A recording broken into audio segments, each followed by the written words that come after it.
হঠাৎ বিশ্বনবী দেখলেন আকাশের সূর্যের আলো ক্ষীণ হতে শুরু করেছে, কমতে শুরু করেছে। তিনি খেয়াল করে দেখলেন এর কারণ সাইয়েদনা জিব্রাইল বিশাল ফেরেশতাদের বহন নিয়ে পৃথিবীতে নেমে আসছেন। পড়েন সুবহানাল্লাহ। এসে বললেন, ইয়া রাসূলুল্লাহ, আমি 1,40,000 ফেরেশতা নিয়ে নেমে এসেছি। আপনি কি জানেন না, ঠিক একটু আগে মদিনাতে আপনার এক প্রিয় সাহাবা, তার নাম হচ্ছে মুআবিয়া ইবনে মুআবিয়া আল মুজানি, একটু আগে শেষ নিঃশ্বাস ত্যাগ করেছে।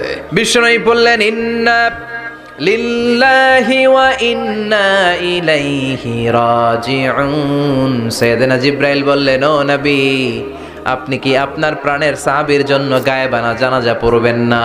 বিশ্বনবী বললেন, অবশ্যই পড়ব। সাহাবীদের মধ্যে ঘোষণা দিলেন, ও সাহাবারা, তোমাদের ভাই মুআবিয়া ইবনে মুআবিয়া আল মুজানি কিছুক্ষণ আগে মদিনাতে ইন্তেকাল করেছে।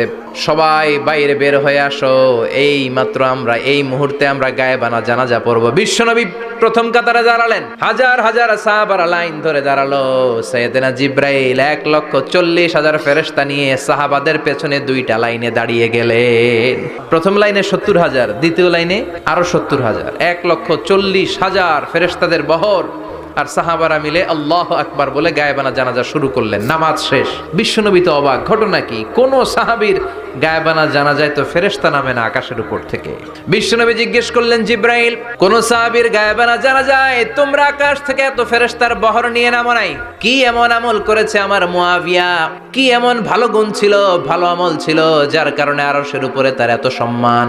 সাইয়েদনা জিব্রাইল বললেন, নবী, তেমন কোনো বড় আমল নয়, ছোট্ট একটা আমল, কিন্তু আমলটারে ভালোবেসেছে কে? আপনার এই প্রিয় সাহাবী হাঁটতে বসতে চলতে ফিরিতে সব সময় পড়তো কুল হুয়াল্লাহু আহাদ আল্লাহুস সামাদ লাম ইয়ালিদ ওয়া লাম ইউলাদ ওয়া লাম ইয়াকুল লাহু কুফুয়ান আহাদ। পড়েন আল্লাহু আকবার।